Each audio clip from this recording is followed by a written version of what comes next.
મિત્રો આ ટાઈપનો વિડીયો બનાવવા માટે વિડીયોના ડિસ્ક્રિપ્શન બોક્સમાં ટેલિગ્રામની લિંક આપેલી છે. તો ટેલિગ્રામની લિંક જોઈન કરીને મિત્રો તમે વિડીયોનું બધું જ મટીરિયલ મેળવી શકો છો. તો મિત્રો વિડીયોને એન્ડ સુધી જુઓ અને મારી આ ચેનલ પર નવા આવ્યો તો ચેનલને સબસ્ક્રાઈબ કરો, લાઇક કરો અને શેર કરો.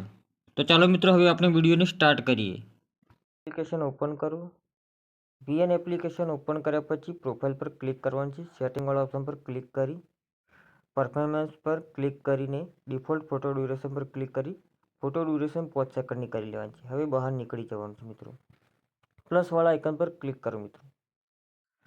ન્યૂ પ્રોજેક્ટ પર સિલેક્ટ કરો. ઓલ વિડીયોની ફોટોમાંથી ફોટો પર સિલેક્ટ કરવાની છે અને અહીંયા બેકગ્રાઉન્ડ ફોટો લઈ લેવાનો છે અને નેક્સ્ટ વાળા ઓપ્શન પર ક્લિક કરવાનું છે મિત્રો. ઉપર ઓરિજિનલ દેખાય છે એના પર ક્લિક કરીને 9:16નો રેશિયો પસંદ કરી લેવાનો છે. હવે પાછળ બ્લેક પાર્ટ જે ઓટોમેટિક આવી છે ડિલીટ કરવાનું છે મિત્રો. તો હવે આપણે એક ફોટો લઈ લઈએ. તો ફોટો લેવા માટે આપણે અહીંયા ક્લિક કરીશું. હવે પાછળ પ્લસવાળો આઇકન દેખાય છે એનાથી ફરી ક્લિક કરીને બેકગ્રાઉન્ડવાળો ફોટો એનો એ જ પાછો લેવાનો છે. નેક્સ્ટવાળા ઓપ્શન પર ક્લિક કરવાનું છે. ઉપર ફરી એક ફોટો લઈ લેવાનું છે. તો હું બીજો ફોટો જે એડ કરું છું. હવે ફરી પ્લસવાળા આઇકન પર ક્લિક કરી એનો જ બેકગ્રાઉન્ડ ફોટો લઈ લેવાનો છે અને નેક્સ્ટવાળા ઓપ્શન પર ક્લિક કરવાનું છે. ફરી લેયર ઉપર ક્લિક કરી ફોટો જ લેવાનો છે મિત્રો અને ત્રીજા નંબરનો ફોટો લઈ લેવાનો છે મિત્રો. હવે આ ફોટાને કટઆઉટ આપી દેવાનું છે મિત્રો. તો આ રીતે કટઆઉટ થઈ ગયું છે મિત્રો. કટઆઉટ. તો હવે ડનવાળા ઓપ્શનથી બહાર નીકળે અને ફોટોને થોડો મોટો કરી લઈશું. તો આ રીતે મોટો કરી લીધો મિત્રો. હવે બીજા નંબરના ફોટાને પણ કટઆઉટ વડે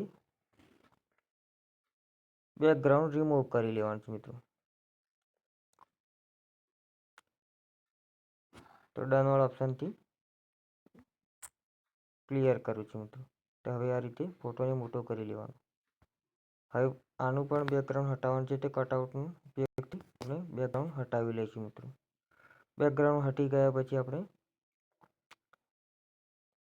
ડનવાળા ઓપ્શન પર ક્લિક કરવાનું છે મિત્રો.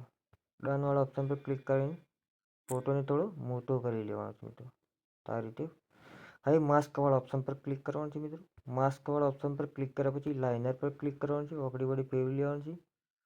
નીચેના તીરને થોડું નીચે ખેંચી લેવાનું છે. હવે થોડું નીચે આવી જવાનું છે. હવે આ રીતે થોડો નીચેનો શેડ બનાવવાનો છે. એટલે આ રીતે ક્લિયર કરવાનું છે અને રાઇટના નિશાન પર ક્લિક કરવાનું.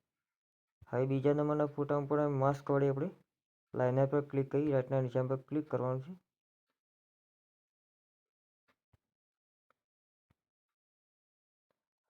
આ રીતે ઓગળી વળી ફેરવી લેવાનું છે મિત્રો.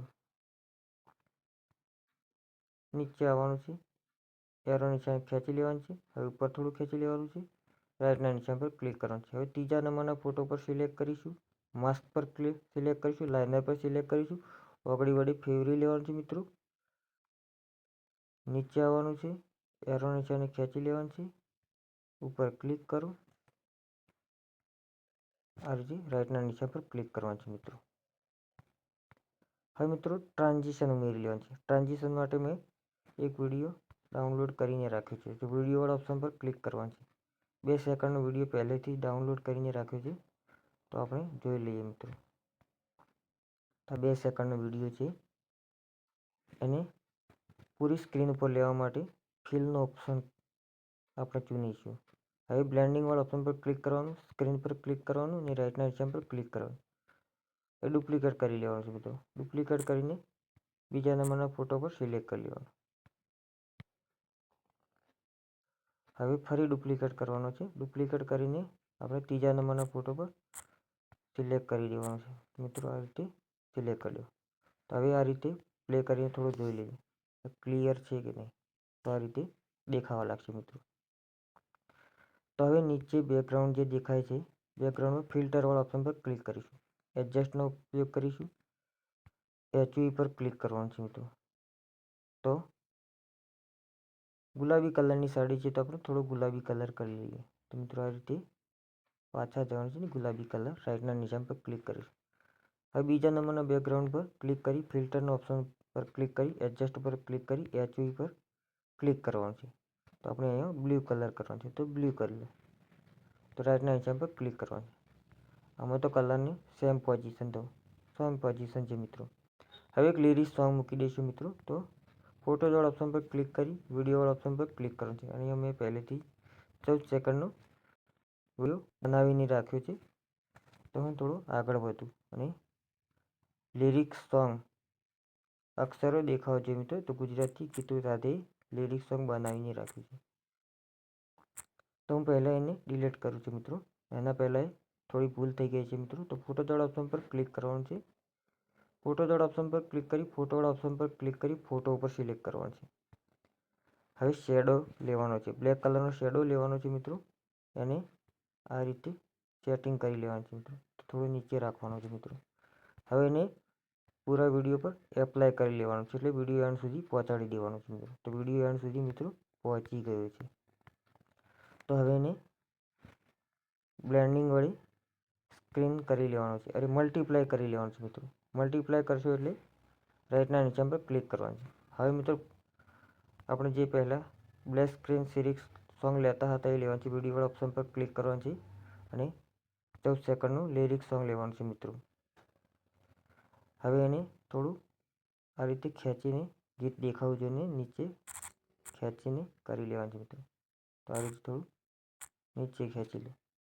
હવે બ્લેન્ડિંગના ઓપ્શનથી બ્લેક સ્ક્રીન હટાવી લેવાનું. તો સ્ક્રીનવાળા ઓપ્શન પર ક્લિક કરવાનું છે. રાઇટના નિશાન પર ક્લિક કરવાનું છે. તો મિત્રો હું હવે થોડોક પ્લે કરીને તમને બતાવી દઉં. તો મિત્રો આ રીતે વિડીયો તૈયાર થઈ ગયો છે મિત્રો. તો હવે ઉપર એરોના નિશાન પર ક્લિક કરીને નીચે એક્સપોર્ટના નિશાન પર ક્લિક કરીને વિડીયો ગેલેરીમાં સેવ કરી લેવાનું મિત્રો. વોટ્સઅપ સ્ટેટસ, ફેસબુક, ઇન્સ્ટાગ્રામ ગમે તે જગ્યાએ તમે શેર કરી શકો છો. તો થેન્ક યુ મિત્રો. જય હિન્દ, જય ભારત.